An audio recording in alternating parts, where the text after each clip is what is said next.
midgaan caadi u noqday midgaanimadina lagu sheegay uu siin buuji Somaliland uu ku ceeboobay Somaliland gafu ka galay nimankaas waa munaafiqiin caadaystay inay munaafaqad kala dhex dhigaan bulshada iyo maxay hayday qaranka jamhuuriyadda Somaliland aba caruuro oo dhalay oo xoog kaga qaaday hooyadii dhalay baa jirta oo maxkamadda taagan oo ilmeynaysa oo golaha taagan oo biil ka doonaysa waxay mas'uuliyad isagiina abiibna kugu celi isagiina abiib qaranka saayid bay ku yihiin maalin ay noqotaba fiilkooga waa la daba qaadi doonaa daami waan uga diiday inuu cod ka soo baxo wuxuu ka helayna waa la garanayaa in Axmed Mooge maalinta ka dambaysa faaliyugiisi bulshada ku dhaxlaa korba u sii kacaysa isagana way siinaa qismaysa maxaa sababay afkiisa sababay daawadayaal halka naga daawanaysa waa Horyaal TV anigu Cabdiraxmaan Jumban ahay barbarkayga wax fadhiya commissioner Umar Goodaad oo kamida gudida xuquuqul insaanka Somaliland ku soo dhaw marka hore Horyaal TV Umar waxa uu nagu soo baqday xafiiska telefishinka Horyaal maxay tahay frinta sida mudane oo dhawaay saaxiib aad baa u maasantay Cabdiraxmaan kulay de maanta ana idin soo booqday wax kalena idin ma soo booqnaa waxaan idin soo booqday inaan in yar ka dhigto xaaladda laascaanood iyo salaadiintii nabadeynta Somaliland ka socday waan baxay nabadeynta nabadda inay ka qayb qaataan xaaladda ka jirta laascaanood oo iyagana halkan ka bogaadin doono iyo maxay hayday inaan maxay hayday wixii u keenaya Somaliland tafaraaruq iyo kala go iyo shacab la isku hor keeno iyo mas'uuliyiinta qaar caadaystay inay xukuumadda iyo shacabkeeda dab ku kala dhex shidaan iskuna haysta inay iyagu yihiin niman saxsan alwaysna xukuumadda khalad u saareen halkan uga jawaabo waxba hadalka lama leexleexiye xildhibaanka lagu khasaaray 22,000 ee cod Hargeysa ku dooratay kow ka yahay inaa biblaba ka yahay rag badan oo isog inaan maanta halkan jawaab uga mariyo intaas horta idin soo booqday xildhibaanada Maxamed Abiib iyo Barkad Batuun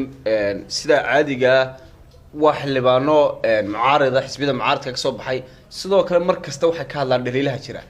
waxaad xildhibaanada ku haysataa maxaa dhaliilaha jira aad uga hadashaa ma bulshada soo dartay maxaad matashaa miyaa Cumar may dhaliishu way ku toosisaa qof mas'uuliyadda tahay mas'uuliyadda ayaa dhaliisha keenaysa laakiin munaafaqada iyo dhaliishu waa kala laba nimankaas waa munaafiqiin caadaystay inay munaafaqad kala dhex dhigaan bulshada iyo maxay hayday qaranka jamhuuriyadda Somaliland Barkad maanta u dambeysay hadlay wuxuu xukuumadda ku sheegay in qori daba ay kala dhex dhigtay laascaanood Barkad wuxuu ku soo baxay 22,000 cod Hargeysa ka soo baxay waxay soo wala baxeen Cabdikariin Axmed Mooge Cabdikariin wadiga arkaya uu shaqeynaya anigu Cabdikariin ragii dagaalka kula jiraan rag libintiisa lama qariyo waa ninka hagar baxay ee wixii loo doortay garanaya Barkad wixii loo doortay ma garanayo 22,000 cod buu ku soo baxay wuxuu roob model waxa bulshadeeda wuxuu yidila galiyay dhaliil jiilka dambe soo kacaya laakiin waa lagu khasaaray xildhibaanku intaan ognahay mar walba wax ka hadla baahiyaha bulshada ma taas ayuu ku khasaaray inuu dadka matalo oo waliba baahiyaha ka hadlo Cumar walaalo baahidu ka hadlay watay Barkad golaha ma yimaadada golaha wuxuu ka yeewan ognahay golaha maalin buu yimaada maanta la shirkirayd buu ka warqabta 22,000 cod loo soo doortay ee uu ahayd in ummadan u shaqeeyo dhex waxaado ee uu maanta xildhibaan mas'uul qaran iska dhigo iska muu dhigine sidoo dhaqmayo wada aragtaa laascaanood haday cid dab ka shiday isaga dab ka shiday laascaanood oo dhig ka daadan oo dhiyo xiriidhiga ahayn buu xiriidhiga ku tilmaamay lagagamana daba harayo dambiga iyo hadalada deelqaafka ee masabidaada xukuumaddu waa mid daba socda waa fayl daba yaala maray noqoto waa lagu soo maxkamadeynaya ragga dambiilaha dabka ka dhex shiday kow buu ka yahay Barkad wuxuu ahaa maanta golaha intuu tago inuu shacabka Somaliland matalo midgaan caadi u noqday midgaanimadina lagu sheegay uu siin buuji somalilan uu ku ceeboobay somalilan gafuu ka galay shacabka reer somalilan uu ku gafay annaga sumcadeedii buu qaaday shalay waa la dagaalamayay wuxuu yahayba ayaa la ogeyn waa la ila yaabanaa maanta waa la ila arkay wuxuu yahay daami waan uga diiday inuu cod ka soo baxo wuxuu ka helayna waa la garanaya 600 cod buu ka helay cidda ugu codaysana daami waa la garanayay ujeedkan ugu diidanaa inuu soo baxo waxaan iyo wax ka daray inuu soo wadan ogaa anigu dad waxa la odhan jiray adaga iskugu dhow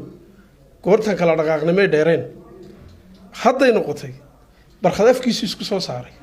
afkiisana uu ku dhacay waanu isku riday tusaale waxa kugu filan in Axmed Mooge maanta maalinta ka dambaysa faaliyugiisi bulshada ku dhaxlaa korba u sii kacaysa isagana way siinaa qismaysa maxaa sababay afkiisa sababay afku isku soo saaray af xumo darteed ayuu maanta cumar aanu kuma hayno qiime xildhibaan barkado hoos u dhacayaan kuma aragno maxay tahay sababta ka dambaysa inaad aad sida u dhaleeshid waan aragnaa mar walba hadlay bulshada oo hadla xildhibaankan danaha bulshada waxa sheegay inuu si sax ah u matalayo adigu ma la oran kara waa dagaal si shakhsiya labadiinida ka dhaxaya cumar iyo barkad anaga waxna ma dhaxayaan wax anagana dhex yaala ma jirto laakiin waan damqanaya isagaan u damqanaya isagaan ka naxaya waxa la yiri afkaaga ku xidhaa oo ku furi waayo afka gooba la yiraahdo maanta tuu ku taagay tuu ku socdo waa mustaqbal beel warajabeel waranagu magacuuna qaban ogyahay caayid weyna qaban ogtahay mas'uuliyad weyn buu qaaday Soomaaliland oo dhan u qaaday munaafaqad naxli xumaan nushuushad ka shaqeeya lama oran danta ummadda leedahay ka shaqeeya oo danta ummaddu ka hadlaa golaha intuu yimid isagoo dan ummadeed ka hadlay ma aragtay dantiisa ummaddu waa xukuumadda iyo madaxweyne Muuse Biixi oo 4 saacadood caayo sabab buu ahaa Muuse Biixi inuu soo baxo sabab buu ahaa barkad maanta inuu halka yimaado koobu ka xukuumadda Muuse Biixi ba ku kacay wax waa la dhaliili karaa dhaliish way taagan tahay dhaliish waa loo sameeyay dhaliisha been abuurka dhaliisha munaafaqada leh dhaliisha dabka shidaysa taasi dhaliil maro in wax dhaliila miyaanu u ahayn xisbi mucaarad iyo xildhibaan ka soo baxay xisbi mucaarad miyaanu ahayn ma waxaad kula yaabantay mucaaradnimada walaal anigu dhaliisha waan kaaga jawaabay barkad tiisu dhaliil maaha wacyi waa afxumo waa kala qodqod waa kala dil waa godob intaba waan kuu sheegay isagii ina abiibna kugu celi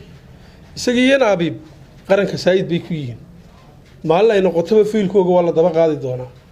maxamed abiib waxaan leeyahay maxamedow anigu rag saaxiibaan nahay wax badan baan ogahay dibadda soo dhigi maayo xuquuq baad ka hadashaa afar ilaa tagsa xuquuq baad ka hadashaa anna wax badan baan ogahay saasaan nin weyn ku ahay inaader maxay tahay waxaad og tahay war wax badan baan ogahay ninka mas'uuliyadda reerkiisu ka soo bilaabmataa mas'uuliyadda reerkiisu markuu ninku qaado ka soo baxo ayuu mas'uuliyadda qaranka iyo ummadda ba qaadaa maxaa abi ma la socotaa caruuro oo dhalay oo xoog kaga qaaday hooyadii dhalay baa jirta oo maxkamadda taagan oo ilmeynaysa oo golaha taagan oo biil ka doonaysa waxay mas'uuliyaddu sheeganayaan waxa weeyaan shalay hore waxa laga dhaliilayay inuu guri ka bixi lahaa amar diida maxkamadeed buu sameeyay tiriisuuraad lagu qaadi karay war xildhibaanka yaa idhi sharci ma qabto xildhibaanka yaa idhi waa faragaraysa ma geli karo dambi laguma xidhi karo wax badan baan ogahay وني هذا مسؤولية قادس. أنا كلامي كسوة قف إمكا وأرمي قيس كيس جاركها ما إلى كادش. دوام اللي يسود دعوة. أنا قا سو حقوق الإنسان ميه هو يدعونا سايتمد حقوق ذي المهة قدونا سايتمد الملقى قاعدين شاقنا سايتمد محكمة ذا يشرع يوم ربان نري وأفرن لا تساعدون ويتاجن توالو يوري كرا يسوق بس لباب لو تشوفك قاضي حقوق بك قاضي أو شيء شو كقاضي إلا إمك هو على لي المهاجم ماركي كرتيد كورن أنا عمر حقتها ما هي أنا أقصينا يده أنا وحكي لك ما شقيه وكشقيه محكمة أو تاجن هاي أنت نيجي بدن بنوجه وأنا أقوله هاي غضين واحد بدن بنوجه هو يدي وكل واحد السينكرا لما بركض السينكرا وهذا اللي كرسا والحقوق ذرادين يا واحد قرن كانوا كذا يا واحد تيسا كسب بلا بيسقنا مركز واحد كشة دليل كرا يجي كرسا عيبه